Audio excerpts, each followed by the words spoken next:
If you want your kid to be more responsible and more independent, you gotta stop squashing on their mellow when they're practicing being responsible and independent. Even with our best intentions, when our child is struggling or something and we swoop in with, here, let me do that for you, or here, I can help you, or here, I can do it, like we're automatically giving them the message that they suddenly cannot do it. Like we're coming in and saving them, right? We think we're being helpful, okay, but what we're really doing is we're telling the child that like their inner message is, oh, I'm not capable of doing this. I have to get an adult's help. I'm not capable of doing this. Someone else needs to do it for me. And eventually they kind of lose the steam to even try. So one thing you want to nix out of your vocabulary is swooping in and saying, here, I'll do it for you, or here, let me help you. Instead, just sit back. Wait for your child to determine whether or not they need help. Let them struggle with it. Let them build their frustration tolerance, okay? But don't swoop in too early. You'll break their confidence. Another thing that breaks our kids' confidence, what we don't realize it, is whenever we are giving them feedback.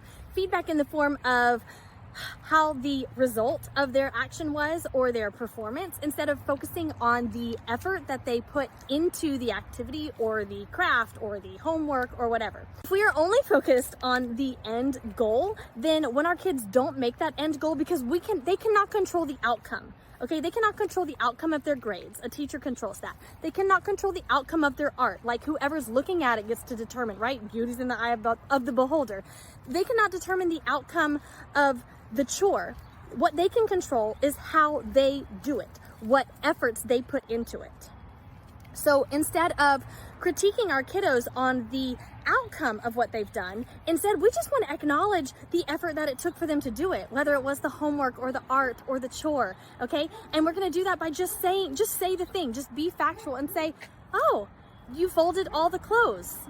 All right. Like, we don't have to mention that half of the towels are folded into thirds and half of them are folded into halves and half of them are folded into fourths. Like, oh, you folded all the towels. And then the kid's thinking, yeah, I can do it. I can fold towels, right? And they're going to become more confident. They're going to be able to fold those towels more. They're going to become more independent when doing chores. And sometimes we don't really know what to say. Like, we don't want to say the wrong thing. We really want to say the right thing, but we're not sure what that is.